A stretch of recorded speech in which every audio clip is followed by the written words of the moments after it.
আজকে আমরা ক্লাস 10 এর 25 নম্বর এক্সারসাইজটা করছি, পেজ নাম্বার 326, ম্যাথ নাম্বার হচ্ছে 8। কোশ্চেনটা কি বলছে, সূর্যের উন্নতি কোণ 45 ডিগ্রি থেকে বৃদ্ধি পেয়ে 60 ডিগ্রি হলে একটি খুঁটির ছায়ার দৈর্ঘ্য 3 মিটার কমে যায়, খুঁটিটির উচ্চতা নির্ণয় করো। তাহলে আমাদের এখানে প্রথম বিষয়টা হলো যে কখন কোণ বৃদ্ধি পেলে ছবিটা কেমন হবে, কোণ পরিমাণ যদি বেড়ে যায় তখন ছবিটা কেমন হবে, কখন কোণের পরিমাণ বাড়ে আর কখন কোণের পরিমাণ কমে, এটাও একটা বিচার্য বিষয়। তাহলে সেই ক্ষেত্রে আমাদেরকে জানতে হবে যে কোনো একটা জিনিস, ধরো একটা গাছই হলো, ধরো এটা একটা গাছ, গাছের এই গোড়া, এটা হচ্ছে কি গোড়া, এটাকে বলা হয় আগা, তাই তো? এটা টপ আর এটা কি ফুট, তাই তো? তাহলে এই যে ফুট আছে, ফুট থেকে যত দূরে যাওয়া যাবে, এটা যত দূরে যাওয়া যাবে তত কি হবে, অ্যাঙ্গেলের পরিমাণটা কমবে। তত কি হবে, যত আমরা দূরে যাব, যত দূরে যাব কোণের পরিমাণ কি হবে, কোণের পরিমাণটা কমবে, তাই তো? আর যত কাছের দিকে যাব, যত কাছের দিকে যাব তত কোণের পরিমাণ কি হবে, কোণের পরিমাণ বাড়বে। কি হবে, বোঝাচ্ছে? তাহলে আমরা কোনো একটা নির্দিষ্ট অবজেক্ট, তাই তো, যার ছায়ার দৈর্ঘ্য ফুট থেকে কি হবে না, সূর্যের উন্নতি কোণ যদি দেখা যাচ্ছে যে বাড়ছে বা কমছে, বা ছায়ার দৈর্ঘ্য কখন বাড়ছে কখনো কমছে, যদি দেখা যায় ছায়ার দৈর্ঘ্যটা বাড়ছে, তার মানে এখানে বুঝতে হবে যে অ্যাঙ্গেলের পরিমাণটা কি হবে, তাহলে কমবে। কিন্তু ছায়ার দৈর্ঘ্য যদি কমছে তার মানে অ্যাঙ্গেলের পরিমাণটা কি হবে, বাড়বে। তাহলে এইখানে সবসময় বিচার্য বিষয় যে আমাদের এই ক্লাস, আমাদের যে 8 নম্বর অঙ্কটা ছিল, 8 নম্বর অঙ্কটায় কি ছিল, একটা খুঁটি ছিল, এই একটা খুঁটি, এবি একটা খুঁটি, এই খুঁটিটার এক সময় ছায়ার দৈর্ঘ্য যেমন ছিল সেই ক্ষেত্রে কত ছিল, কত ডিগ্রি কোণ ছিল না, এটা কত ডিগ্রি কোণ ছিল, 45 ডিগ্রি অ্যাঙ্গেল ছিল। এইবার এখানে অ্যাঙ্গেলটা যখন 60 ডিগ্রি হলো, মানে অর্থাৎ এখানে এসে যখন 60 ডিগ্রি হলো, তখন এই যে পরিমাণটা এইখান থেকে এইটুকুর ভ্যালু কত, 3, কত আছে 3 মিটার, নাকি 3 মিটার কমে গেল, অর্থাৎ এইটুকু দৈর্ঘ্য হচ্ছে 3 মিটার। তাহলে আমি বলতে পারি এ বি, এখানে সি, এটা ডি, যদি আমরা করি এরকম, তারপরে মনে হচ্ছে তাহলে এ বি ডি বিন্দুতে প্রথমে 45 ডিগ্রি ছিল, তারপরে সেটা যখন সি বিন্দুতে আসলে অ্যাঙ্গেলটা, তখন সেটা কি হলো, 3 মিটার কমে গেল। এটা হচ্ছে আমাকে বের করতে হবে যে এ বির ভ্যালুটা কত, এটা আমাকে বের করতে হবে। তাহলে আমার এখানে প্রশ্ন হচ্ছে যে আমরা কোনো ট্রিগনোমেট্রির অঙ্ক করতে গেলে আমাদেরকে কি জিনিস জানতে হবে, সবসময় একটা বেসিক জিনিস হচ্ছে যে রাইট অ্যাঙ্গেল ট্রায়াঙ্গেল ছাড়া কিন্তু কখনোই আমরা ট্রিগনোমেট্রি করতে পারবো না, তাই তো? তাহলে এখানে দুটো রাইট অ্যাঙ্গেল ট্রায়াঙ্গেল আছে, কে কে, একটা হচ্ছে ট্রায়াঙ্গেল এ বি সি, এর অ্যাঙ্গেল বিটা হচ্ছে সমান সমান 90 ডিগ্রি, তাই তো? তাহলে এটা রাইট অ্যাঙ্গেল ট্রায়াঙ্গেল। তাহলে এই ক্ষেত্রে আমরা কি বলতে পারি, তাহলে আমরা এবিসি যদি ধরে করি, তাহলে আমরা এই ক্ষেত্রে বলতে পারি যে tan 60 degree is equal two লম্ব বাই ভূমি, তাই তো? এবার সেক্ষেত্রে tan 60 মান কত, √3, কত, √3 ইজ ইকুয়াল টু লম্ব কত, লম্ব হচ্ছে এবি, আর ভূমিটা কত, ভূমি হচ্ছে বিসি। তাহলে আমরা এর নিচে যদি 1 ধরি, তাহলে therefore AB is equal to BC √3, এটা বলতে পারি, তাই তো? এটা আমি বের করে নিলাম। এর পরবর্তী হচ্ছে কি না, এর পরবর্তী জিনিসটা কি, এটা বের করার পর আমরা আবার কি করছি না, আরেকটা ট্রায়াঙ্গেল পাচ্ছি, কি পাচ্ছি, ট্রায়াঙ্গেল ABD, তাই তো? ABD এর কি অ্যাঙ্গেল বি সমান সমান 90 ডিগ্রি। তাহলে এবিডি এর অ্যাঙ্গেল বিটা হচ্ছে 90 ডিগ্রি। এই পরিপ্রেক্ষিতে আমি বলতে পারি tan 45 degree is equal to কি হবে লম্ব বাই ভূমি, তাই তো? তো লম্ব tan 45 কত 1 সমান সমান লম্ব সমান সমান কত, লম্ব হচ্ছে এবি, ভূমি হচ্ছে বিডি। তাহলে এটা নিচে 1 লিখলে আমি বলতে পারি এবি সমান সমান বিডি। এইবার আমরা জানি বিডি মানে কি, এখানে এবি সমান সমান কি হচ্ছে বিডি কথার অর্থ হচ্ছে বিসি প্লাস সিডি, তাই তো? বিডি মানে হচ্ছে বিসি প্লাস সিডি, অর্থাৎ তাহলে আমাকে এখানে ব্র্যাকেটে লিখে নিতে হবে যে BC BD is equal to কি লিখবো BD equals to BC plus CD, এটা লিখে নিলাম আমি, তাই তো? এইবার প্রশ্ন হচ্ছে এবি সমান সমান বিসি কত, বিসি ভ্যালু জানো? বিসি ভ্যালু আমরা জানি না, বিসি ভ্যালু আমরা কত বলছি জানি না, তাহলে বিসি রাখি প্লাস সিডি ভ্যালু হচ্ছে 5, এবি এর ভ্যালু আমরা আগে থেকে জানি, হ্যাঁ 3 তাহলে এবি এর ভ্যালু এটা হচ্ছে সিডি ভ্যালু হচ্ছে 3 ছিল, তাই তো? এবি ভ্যালু কত, এবি ভ্যালু হচ্ছে এখানে বিসি √3 সমান সমান বিসি প্লাস 3। এইবার প্রশ্ন হচ্ছে বিসিটাকে এদিকে নিয়ে আসো, বিসি √3 মাইনাস বিসি সমান সমান 3, তাই তো? তাহলে আমরা এখানে পাচ্ছি বিসি কে কমন নিয়ে নাও, তাহলে √3 minus 1 is equal to 3। So BC is equal to কি বলবো 3/√3 মাইনাস 1, এটা বিসির ভ্যালু পেয়ে গেলাম। তাহলে এটা যখন বিসির ভ্যালু পেয়ে গেলাম, তাহলে আমরা এখানে আমাকে কিসের ভ্যালু বের করতে বলেছে না এবি ভ্যালুটা বের করতে বলেছে। তাহলে আমরা এখানে আরেকটা জায়গায় চলে যাই, এখানে আমরা এখন করছি না, আমরা একেবারে করব। কি করব? একেবারে করতে পারি জিনিসটা, যে বিসি ভ্যালু হচ্ছে কি বিসি এবি ভ্যালু।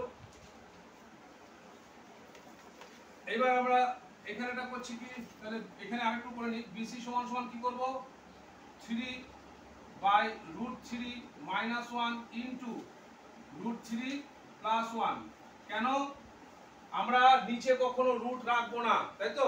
নিচে কখনোই রুট রাখতে হয় না, তার জন্য আমাদের কি করতে হয়, যদি দেখা যায় কোনো সিঙ্গেল নাম্বার থাকে, যেমন √3 থাকলো তাহলে √3 দিয়ে মাল্টিপ্লাই করবো, √7 থাকলো √7 দিয়ে মাল্টিপ্লাই করবো।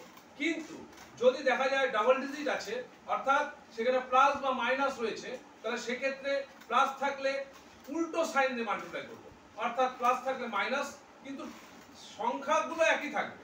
যেমন √3 প্লাস 1 আছে, তাহলে √3 মাইনাস 1, √3 প্লাস 2 থাকলে √3 মাইনাস 2 দিয়ে করবো, √2 প্লাস 1 আছে, তাহলে √2 মাইনাস 1 দিয়ে করবো, অর্থাৎ উল্টো সাইন দিয়ে মাল্টিপ্লাই করতে হবে। নিচেও যা করবা উপরেরটাও তাই করবে, তাই তো? এটা হচ্ছে ফ্র্যাকশনের নিয়ম, তাই তো? কোনো ভগ্নাংশ নিচে যদি যা করবা উপরেও তাই করতে হবে, গুণ করলে নিচে গুণ করলে উপরেও গুণ করবে, নিচে ভাগ করলে উপরেও ভাগ করবে, কিন্তু একই সংখ্যা দিয়ে করতে হয়, এটা কিন্তু রুলস, তাই তো? আলাদা আলাদা সংখ্যা দিয়ে কিন্তু কখনোই করা যায় না। তাহলে এই হিসেবে আমরা এটা কি পাচ্ছি না বিসি সমান সমান তাহলে 3, এদিকে পাচ্ছি √3 প্লাস 1, আর এখানে কি আছে a plus b into a minus b, formula কি √3 এর উপর স্কয়ার আর মাইনাস 1 এর উপর স্কয়ার। তাহলে আমরা কি পেলাম এখান থেকে, এখানে লিখতে পারি যে 3√3 প্লাস 1/2, কি পেলাম? এটা পেলাম। এবার বিসি ভ্যালু আমরা যখন পেয়ে গেছি, আমরা এখানে জানি এবি সমান সমান কি, এবি ভ্যালুটা কি আছে বিসি √3 আছে, কি আছে বিসি √3। তাহলে এবি সমান সমান কি বলতে পারি বিসি ভ্যালুটা কত, বিসি ভ্যালু কত পেয়ে গেল 3 ইনটু √3 প্লাস 1, তাই তো? বাই এখানে কত বেরোলো 2 ইনটু √3। এইবার এবি ইজ ইকুয়াল টু কি হবে 3√3, তাহলে 3 এখানে হচ্ছে 1.732, তাই তো? প্লাস 1/2 ইনটু 1.732 এরকম আছে, তাই তো? এবার এবি ইজ ইকুয়াল টু কি হবে সমান সমান এটার সঙ্গে করলে 3 ইনটু 2.732/2 ইনটু 1.732 এরকম আছে। এইবার এবি সমান সমান কি হবে আমরা যদি এটার সঙ্গে এটা ভাগ করি কি হবে, এটার সঙ্গে কাটাকাটি করছি, 8 দুগুনি 16, দেখো 6 দুগুনি 12, 6 দুগুনি 12, তাই তো? এটা হচ্ছে। এবার এই তিনটেকে যদি আমরা গুণ করি, তাহলে এই তিনটেকে যদি আমরা গুণ করি আমরা কি পাবো, সমান সমান 3, এটা কি পাবো 7.09, 7.09, 7736, 7736 এটা পাবো, তাই তো? এইটা তাহলে আমরা অ্যাপ্রক্সিমেটলি কি করব, 7.098 মিটার। তাহলে আমাদের গাছটির এই যে আমাদের যে খুঁটিটি ছিল, অর্থাৎ খুঁটিটির কি হলো না, খুঁটিটির কি বেরিয়ে গেল, আমাদের হাইটটা বেরিয়ে গেল। ক্লিয়ার হলো জিনিসটা? ক্যালকুলেশনটা হচ্ছে মেন। আমাকে যদি √3 ভ্যালু দেওয়া থাকে তাহলে √3 ভ্যালু বসিয়ে অঙ্ক করতে হবে। যদি √3 ভ্যালু দেওয়া না থাকতো তবে আমি ভ্যালু না বসিয়ে অঙ্কটা করলে পরেও আমার সঠিক হতো, আমাকে ভ্যালু বসানোর দরকার নেই। ইনফরমেশনে যদি দিয়ে দেয় যে √3 বা √2 বা √7 যেটা তোমার বেরাবে সেটা যদি তোমার অঙ্কের নিচে তোমাকে ইনফরমেশন দিয়ে দেয় তবে তোমাকে ভ্যালু বসিয়েই করতে হবে। যদি কোনো রকম ইনফরমেশন না দেয় তবে তোমরা ওই রুটের আকারে রাখবে, ওটাকে নিয়ে কখনো ঝামেলার মধ্যে পড়তে যাবে না। কথাটা বোঝাতে পারলাম? তুমি √3 ভ্যালু জানো, √2 এর ভ্যালু জানো, কিন্তু তোমাকে ওখানে কিন্তু বলে দেয় কোনো রকম ইনফরমেশন যদি না বলে দেয়, বোর্ড এক্সামে যদি কোনো রকম ইনফরমেশন না বলে দেয় আমার কোনো রকম করার দরকার নেই। যদি ইনফরমেশন, কারণ বোর্ড এক্সামে তোমাকে ইনফরমেশন দিয়ে দেবে, যতটা ইনফরমেশন দেবে সেইভাবেই তুমি অঙ্কটা সলভ করবে। যদি আমাকে ইনফরমেশন দিয়ে দেয় আমি সেইভাবে সলভ করব, যদি না দেয় আমার কোনো রকম মাথা ঘামানোর দরকার নেই। ঠিক আছে? তাহলে আমি সেইভাবেই রুটেই অঙ্কটা রেখে দেব। হ্যাঁ, তবে একটা জিনিস আমাকে লক্ষ্য রাখতে হবে, নিচে যেন রুটটা না থাকে। রুটটা আমি সবসময় উপরে নিয়ে যাব, উপরে নিয়ে গিয়ে অঙ্কটাকে সলভ করব। এইভাবে অঙ্কটাকে করতে হবে। তাহলে আমাকে এখানে দুটো জিনিস ভালো করে জানতে হবে, যে কখন যে অ্যাঙ্গেলের বিষয়টা খুব ইম্পর্টেন্ট, যে অ্যাঙ্গেল কখন বাড়ে কোন দিক গেলে কমে, তাই তো? এই জিনিসটা সবসময় মনে রাখতে হবে যে মেন যে বস্তুটা থাকবে বা যে অবজেক্টটা থাকবে এই অবজেক্ট থেকে যত দূরে যাব অ্যাঙ্গেলের পরিমাণ তত কি হবে, কমবে, আর যত কাছের দিকে আসবো অ্যাঙ্গেলের পরিমাণ তত বাড়বে। এইটা হচ্ছে মেন জিনিস। এইটাকে যদি আমরা এই কনসেপ্টটা যদি না রাখি তাহলে আমরা ড্রয়িং করতে পারবো না। 2 নম্বর কি, যাই হোক না কেন, যতটা ইনফরমেশন দিক না কেন, ইনফরমেশনে কিন্তু সর্বদা রাইট অ্যাঙ্গেল ট্রায়াঙ্গেল তৈরি হবে। যদি ডায়াগ্রামে রাইট অ্যাঙ্গেল ট্রায়াঙ্গেল তৈরি না হয় তাহলে পরে সেক্ষেত্রে অঙ্ক করা, ট্রিগনোমেট্রি করা যাবে না। তার মানে আমাদের কোনো ভুল হচ্ছে, এটা মাথায় রাখতে হবে। ঠিক আছে? তাহলে এই হচ্ছে দুটো জিনিসকে আমাকে বারবার মাথায় রাখতে হবে। একটা হচ্ছে অ্যাঙ্গেলের যে প্রবলেমটা সেটা জানতে হবে, কখন বাড়ছে কখন কমছে। আর 2 নম্বর জিনিসটা হচ্ছে ডায়াগ্রামটা, এই ডায়াগ্রামটা আর ইনফরমেশনটা যেটা দিচ্ছে সেটা লিখতে হবে। এই ডায়াগ্রামটা আর ইনফরমেশনটা যদি তোমরা লেখো তাও তোমরা নাম্বার পাবে, কারণ এই ডায়াগ্রামটার বইয়ের যে ইনফরমেশনটা দেওয়ার জন্য একটা নাম্বার থাকে, এই নাম্বারটা পার্টলি নাম্বার হয়, পার্টলি নাম্বার হয়। তাহলে আগে আমাকে এই যে ডায়াগ্রামটা আঁকতে হবে এবং ইনফরমেশন করে যে আমাকে কি দিয়ে দিয়েছে আর কি বের করতে হবে, এই দুটো জিনিসকে কিন্তু আমাকে মাস্ট, এই দুটো জিনিস কিন্তু আমাকে লিখতে হবে। আমি কিন্তু এখানে লিখিনি, কিন্তু যেহেতু বইয়ে আছে তোমাদের, আমি শুধু লিখেছি কি বের করতে হবে, আর ওখানে যেসব ইনফরমেশনগুলো দিয়েছে সেই ইনফরমেশন দিয়ে আমি ডায়াগ্রামটা বানিয়েছি। কিন্তু ডায়াগ্রাম বানালেই হবে না, ওই ইনফরমেশনগুলো লিখতেও হবে তোমাকে।